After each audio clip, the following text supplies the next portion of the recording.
जब केदारनाथ के कपाट बंद होने के बाद लगाए गए सीसीटीवी कैमरे, फिर उसमें जो रिकॉर्ड हुआ उसे देखकर सभी के होश उड़ गए। दोस्तों, केदारनाथ मंदिर एक चमत्कार से कम नहीं है। यह मंदिर हर वर्ष में 6 महीने बंद और 6 महीने खुला रहता है। इस मंदिर में अनेकों चमत्कार देखे गए हैं और उनमें से एक एक चमत्कार के बारे में आपको आज बताने वाला हूँ, जिसे सुनकर आपके होश उड़ जाएंगे। आपने न ऐसे चमत्कार के बारे में सुना होगा ना देखा होगा। केदारनाथ में हर वर्ष अनेक लोग आते हैं। इनमें से कई बड़े बड़े साधु भी होते हैं जो वहाँ के चमत्कार को अपनी आंखों से देखने को तरसते हैं और कई वर्षों तक पहाड़ों पर जाकर महादेव की तपस्या करते हैं कि उन्हें भगवान महादेव के दर्शन का लाभ मिल सके। पर ये इतना सरल भी नहीं है। कुछ समय पूर्व की बात है, एक साधु केदारनाथ के चमत्कारों को अपनी आंखों से देखने के लिए 2 महीने पैदल चल केदारनाथ पहुँचता है और पुजारी जी से बोलता है कि क्या मुझे यहाँ रात रुकने की इजाजत है। पुजारी जी साधु को बोलते हैं कि आज का दिन केदारनाथ मंदिर खुले रहने का आखिरी दिन है और इसके बाद मंदिर 6 महीने के लिए बंद हो जाएगा और मंदिर में रात रुकने की क्या, दिन में दर्शन की किसी को इजाजत नहीं होगी। साधु ये सुनकर निर्णय लेता है कि मैं कड़ी परिश्रम करके यहाँ तक पहुँचा। इस बार मैं केदारनाथ के दर्शन करके ही यहाँ से जाऊंगा, चाहे कुछ भी हो। भगवान के चमत्कारों को देखने का साधु पर ऐसा भूत सवार था कि उसने यह तक नहीं सोची कि केदारनाथ एक बहुत ही ठंडी जगह है और हर वर्ष यहाँ भारी बर्फबारी होती है, जिसमें यहाँ रहना तो दूर की बात, सांस लेना भी संभव नहीं होता। साधु केदारनाथ के मंदिर बंद होने से पहले मंदिर में छिप जाता है और मंदिर 6 महीने के लिए बंद हो जाता है। सभी केदारनाथ की यात्रा करके अपने घर की ओर प्रस्थान कर लेते हैं। अब केदारनाथ में सिर्फ वो साधु बचता है क्योंकि वहाँ रहना बर्फबारी में संभव नहीं। साधु सोचता है कि केदारनाथ में जलने वाला ये दीपक 6 महीने तक कैसे जलता रहता है। ये सच में अब जानकर ही रहूंगा। मुझे विश्वास है कि अगर मेरे केदारनाथ होंगे तो मुझे कुछ नहीं होगा। ये सोचकर केदारनाथ के मंदिर के भीतर साधु के 6 दिन पूरे हो गए। अब उसके पास से सारे फल और खाने के सामान खत्म हो चुके थे। कुछ दिन तक वो जैसे तैसे भूख सहन कर लेता है। अब उससे भूख भी सहन होना बंद हो जाती है और भूख से बिलखते बिलखते चमत्कार के इंतजार में सो जाता है और उसके अचानक से नींद खुलती है तो वो देखता है कि उसके सामने कुछ फल पड़े थे। वो सोचता है कि ये कहाँ से आए और भगवान की आंखों में देखकर रोने लगता है कि आप सच में हो और झूमने लगता है। ऐसे करते करते कुछ महीने बीत जाते हैं और वो रोज सुबह उठता और उसके लिए उसको कुछ न कुछ खाने को रखा मिलता। ये सब साधु को असंभव सा लगता, परंतु थी तो ये सब सच्ची घटना। एक दिन वो देखता है कि केदारनाथ को जलने वाले दिए का तेल पूरी तरह से खत्म होने लगा और वो जब अगले दिन सोकर उठा तो दिए में तेल पूरी तरह से भरा हुआ था और दिया जल रहा था। साधु को उसकी आंखों पर विश्वास नहीं हो रहा था कि ये सब सच में है या कोई सपना। और ऐसे करते करते 6 महीने खत्म होने वाले होते हैं और साधु को विश्वास हो जाता है केदारनाथ के चमत्कार पर। साधु हमेशा के लिए वहीं बसना चाहता है, केदारनाथ के चरणों में। जैसे जैसे समय खत्म होते जा रहा था, साधु को केदारनाथ से दूर जाने का गम सताया जा रहा था। उसको ज्ञात था कि केदारनाथ मेरे अंदर बस चुके हैं और अब उसे उनसे कोई दूर नहीं कर सकता। फिर आखिरकार वो दिन आ गया जब केदारनाथ के पट 6 महीने के बाद खुलने वाले थे। साधु केदारनाथ में बैठ उसके 6 महीने के बारे में सोचने लगा कि उसने कितने चमत्कार को यहाँ देखा। उसका जीवन धन्य हो गया। इतनी कड़ी ठंड में भी उसका बाल भी बांका ना होना, उसको रोज फल मिलना, दिए का तेल खत्म ना होना, ये सब उसकी सोच से भी परे था और वो केदारनाथ का बहुत बहुत आभारी रहेगा कि उसने उसको एक नया जीवन दिया। ये सोचते सोचते साधु अचानक से बेहोश हो जाता है और अगले दिन जब सुबह हो जाती है और पुजारी जी 6 महीने बाद केदारनाथ के पट फिर से खोलते हैं और वो देखते हैं कि मंदिर में कोई बेहोश पड़ा हुआ है और ये तो कोई और नहीं बल्कि वही साधु है जिसको केदारनाथ के मंदिर में एक रात गुजारनी थी। और ये देखने के लिए कि साधु ने मंदिर से कुछ चुराया तो नहीं और वो इतने महीने तक वहाँ कैसे रहा, ये सब देखने के लिए केदारनाथ के सीसीटीवी को देखा गया, जिसको देख सबकी आंखें चौकन्नी रह गई। मंदिर के अंदर साधु को किसी से बातें करना,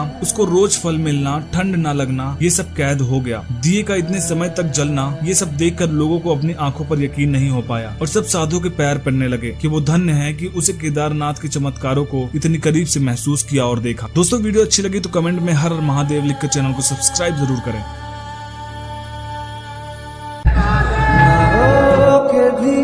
करीब तू हमेशा पास था के 100 जन्म भी देखता मैं तेरा रास्ता।